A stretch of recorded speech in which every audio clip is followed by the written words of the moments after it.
ٹھیک ہے، وہ ہم نے بھاگ جاگ کر کے تو سٹے کروایا اس کے اوپر، تو ہم جو ہیں وہ جا کے نا تو وہ پھر یہ کروائیں گے، آپ سمجھ گئے نا میری بات، وہ کرنے لگے تھے۔ اب وہ اس کمپنی کو یہ رائٹ مل جائے گا، اب وہ رائٹ کی صورت کیا ہوگی؟ بدترین صورت یہ ہو سکتی ہے کہ وہ کہیں جی پاکستان کے اثاثے جہاں پہ بھی ہیں $6 ارب مالیت کے، آپ جا کے ان اثاثوں پہ قبضہ کر لیں، لیکن ظاہر ہے کہ جس ملک میں وہ اثاثے ہوں گے، انہوں نے پی آئی اے ہماری بھی آف شور ہے نا، ٹیکسوں سے بچنے کے لیے ہم نے پی آئی اے بھی آف شور میں رجسٹر کروائی ہوئی ہے نا، بہاماس کے اندر، میرے خیال بہاماس کے اندر یا برٹش ورجن آئی لینڈ کے اندر، بال کہیں جمع اس کو رجسٹر کروایا ہوا،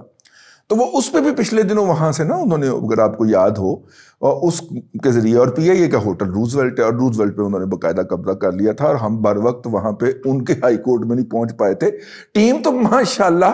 دروغ وسیم، مطلب فروغ نسیم صاحب نے بڑی کمال کی رکھی ہوئی ہے نا، کہ ان کا جو نوٹس آیا وہ کئی دن پڑا رہا، کسی نے اس کو منہ نہیں لگایا، ظاہر بوٹ چاٹنے سے اس کو الطاف حسین کے وکیل کو، الطاف حسین کو نیلسن منڈیلا کہنے والے اس دروغ گو کو فرصت ملے تو یہ جا کے وہاں پہ یہ کام کرے۔ تو خیر فروغ نسیم صاحب نے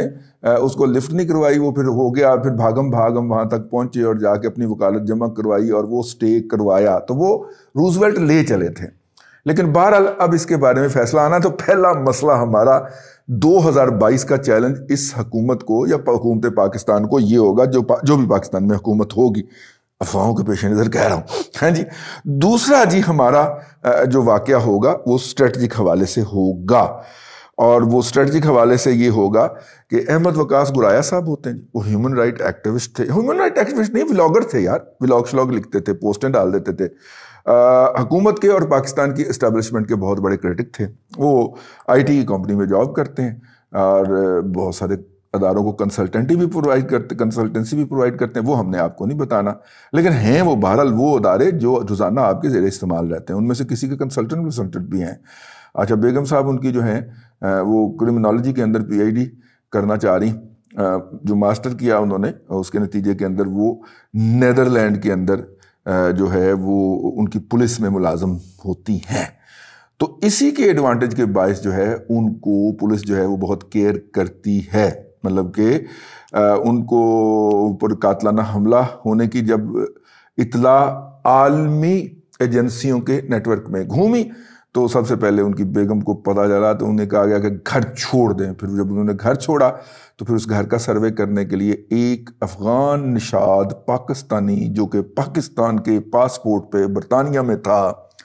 وہ ریکی کرنے گیا ہوا تھا ہالینڈ، احمد وقاص گرائے کی، تو احمد وقاص گرایا صاحب کو وہاں سے ان کی پولیس نے منتقل کر دیا اور پھر اس بندے کی وہاں پہ ریکی شروع کر دی۔ وہ آیا، اس نے جائزہ لیا، کوئی بم شم بھی فٹ کرنے کی کوشش کی، ٹھیک ہے، اور کوئی اندر بھی کوئی چیزیں ویزیں پھینکی، یہ تیزاب پھینک جاتے ہیں یار، ویسے یا کوئی اندر تیل شل پھینک کے تو باہر سے تیلی لگا دیتے ہیں، وہ کار سارا مکینوں سمیت جو ہے جل کے خاک ہو جاتا ہے۔ تو جب وہ بندہ واپس پہنچا برطانیہ تو برطانیہ والوں کو انہوں نے بتا دیا تھا کہ یہ ساڑھے یہاں بندہ کام کر کے گیا ہے، تو برطانوی پولیس نے انہیں پکڑ لیا اور پکڑ کے اس کو، ان کی جو ہوتی ہے وہاں پہ پولیس جو نارمل جو ہوتی ہے نا وہ ایئرپورٹ کے اوپر، انہوں نے پکڑ کے تو نارمل پولیس کے حوالے کر دیا ایئرپورٹ پولیس نے، تو انہوں نے جناب شام تک ان کو شخصی ضمانت کے اوپر رہا کر دیا۔ وہ جب رہا ہو کے بندہ کار چلا گیا تو وہ جو اسپیشل اطلاع آئی تھی وہ ظاہر ہے ان کی جو سی ٹی ڈی ہے انہوں نے اپنی پولیس سے پوچھا، اینی سمجھ لو نا، سی ٹی ڈی نے نارمل پولیس سے پوچھا کوئی کرمنل پڑے ایسا جی جڑا گرائے نو قتل کرن گیا سی، تو انہوں نے کہا جی وہ تو شخصی ضمانت پہ چھوڑ دیا، تو انہوں نے کہا کیڑے شخصاں دی ضمانت پہ چھڑیا جی۔ اب وہ شخص جو تھے نا وہ ایسے تھے کہ ان کا نام اور اسائنمنٹ جو ہے وہ کوئی قابل بیان نہیں ہے، حب الوطنی کا تقاضا ہے کہ اتھوں نیویں نیویں ہو کے اگے لنگ جائے جی، لیکن جب وہاں کی برطانیہ کی سی ٹی ڈی پڑی ہے تو انہوں نے پھر دوبارہ صبح 4 بجے شامی 6 بجے چھڑیا ہے، وہ جا کے سلوٹ مار کے ہیپی سمائلی ستا پیا، انہوں جا کے قابو کر لیا، آیا بھی ادھر پترا، اور اس کے بعد سے وہ بندہ جیل میں ہے، اور جیل کے اندر جو اس نے بیان دیا ہے اور جو چھن کے باہر آیا ہے اس کے اندر اس نے تباہی پھیر دینی ہے، ٹھیک ہے۔ اب آگے میں نے کچھ نہیں کہنا، اس نے کن کا نام لینا ہے، ان کا نام لینا ہے جن کا نام لینا پاکستان میں جرم ہے، اس لیے اب دیکھیے 11 تاریخ کو وہ کیس لگنا ہے اور اس کیس میں کیا ہوتا ہے. ظاہر ہے 11 تاریخ کو اس کی ڈیٹیں شیٹیں ہوں گی, لیکن برطانیہ میں جب ایک دفعہ کیس ٹیک اپ ہو جائے تو پھر لمبی ڈیٹیں نہیں ہوتی, خاص طور پہ کسی کی مرڈر اٹیمپٹ. ٹھیک ہو گیا. اب ظاہر ہے کہ وہ جو لوگ جنہوں نے اس کو رہا کروایا تھا وہ ہو سکتا ہے وہ برطانیہ چھوڑ چکے ہوں, یا ہو سکتا ہے وہ اس کے بعد انہیں برطانیہ چھوڑنا پڑ جائے, ورنہ برطانیہ انہیں باعزت طریقے سے کہے جی حضرت آپ یہاں سے تشریف لے جائیے, آپ پرسانہ ناٹ گراٹا ہے, آپ کی یہاں پہ کوئی ضرورت نہیں ہے موجود ہونے کی. تو دوسرا کیس یہ ہو سکتا ہے, یہ سیٹ کرے گا, کیونکہ اس کے بعد علیمہ کریم بلوچ جو ہے, وہ کریمہ بلوچ ہے کہ کریمہ بلوچ ہے میرے خیال, ہاں, وہ جو مرڈر ہوئی تھی کینیڈا کے اندر, ان کے حوالے سے بھی کچھ اسی طرح کی باتیں جو ہیں وہ سارے برطانیہ کے اندر, اور وہ جو سویڈن ڈنمارک کے اندر ایک بلوچ جو تھا جرنلسٹ وہ قتل کیا گیا تھا, ان دونوں کی انویسٹیگیشن جو ہے وہ لندن والی جو کورٹ پروسیڈنگ ہے اس کے آؤٹ کم کے انتظار میں ہے. تو اس کا مطلب ہے کہ جو 11 تاریخ کے کو یہ کیس شروع ہوگا تو اس کے بعد یہاں کی جو فائنڈنگ ہوگی وہ کسی اور جگہ کے بھی اوپر بھی پاکستان یا پاکستان کے اداروں یا پاکستان کے لوگوں کے لیے مشکلات پیدا کر سکتی ہیں. دوسرا امپورٹنٹ کیس یہ ہے. تیسرا جو ہے وہ IMF کا اجلاس ہے جو ہماری فرمائش کے اوپر 12 سے ڈیفر کر کے 19 تک لے جایا گیا ہے, اور 19 کو وہ اجلاس ہوگا, اور اس کے اندر پاکستان کی جو درخواست ہے کہ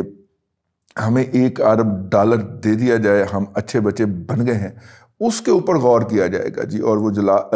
درخواست جو ہے وہ زیر سماعت آئے گی, اور اگر وہ اپروو ہو جاتی ہے, اور اس کے وہاں پہ اپروول سے پہلے اس کا پاکستان کی پارلیمنٹ سے پاس ہونا ضروری ہے, اور پاکستان کی پارلیمنٹ میں حکومت نے الٹا کام کیا ہے, پہلے بل کو سینٹ میں پیش کر دیا, سینٹ سے اپروو ہو کے قومی اسمبلی میں آئے گا,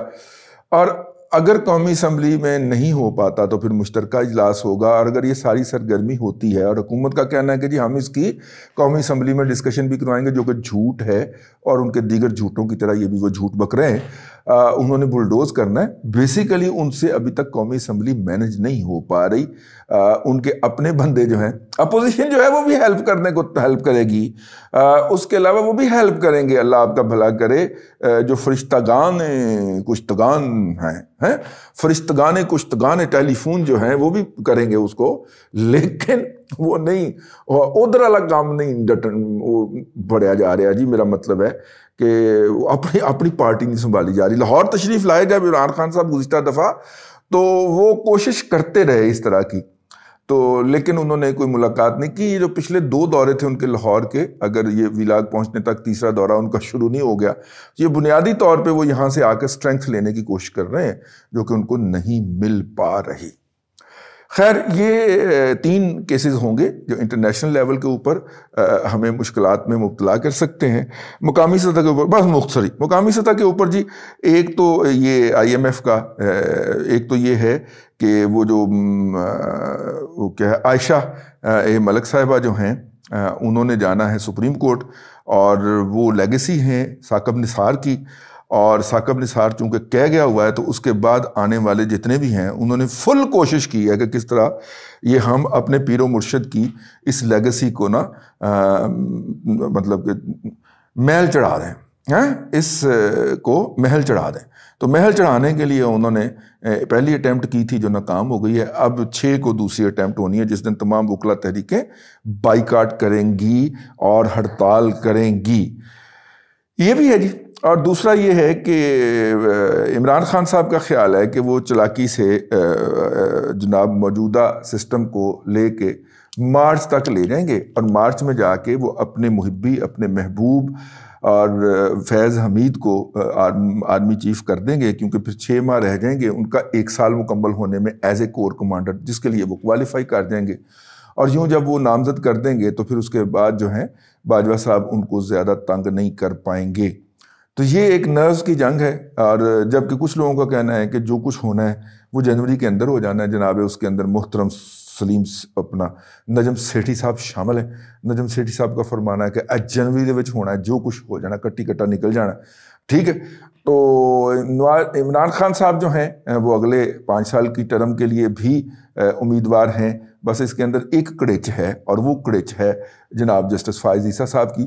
تو اگر پیا کوتوال بہ گئے، مطلب جناب فیض حمید صاحب چیف بن جاتے ہیں، تو پھر اس کو ڈسکس کیے بغیر آپ رہ نہیں سکتے. تو پھر وہ فائز عیسیٰ صاحب کا کنڈا کیسے نکالیں گے، یہ بھی ایک دیکھنے والا سوال ہے. تو یہ کچھ ڈومیسٹک فرنٹ کے اوپر یہ واقعات ہیں. یہ میں نے سارے کے سارے آپ کی خدمت میں پیش کر دیے ہیں. پاکستان کو ڈیفالٹ کا سامنا، اور اس ڈیفالٹ کے سے بچنے کے لیے پاکستان IMF کے سامنے لیٹا ہوا ہے. وہ باتیں بھی مان گئے جو انہوں نے کہی نہیں تھی. ان کی روایت ایسے ہے، مشرف کا یاد ہے نا، وہ امریکی کہتے تھے یہ تو ہم نے مانگا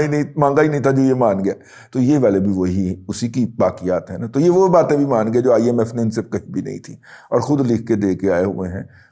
مکر بھی نہیں سکتے اس سے. خیر، یہ وہ باتیں ہیں جو فیوچر کا جو ہمارا منظرنامہ ہے اس کو سیٹ کریں گی آئندہ آنے والے دنوں میں. اور یہ آئندہ آنے والے دن آج سے ہی سٹارٹ سمجھیے آپ. اللہ آپ کو آسانیاں عطا کرے اور آسانیاں خلق خدا میں تقسیم کرنے کی توفیق عطا کرے.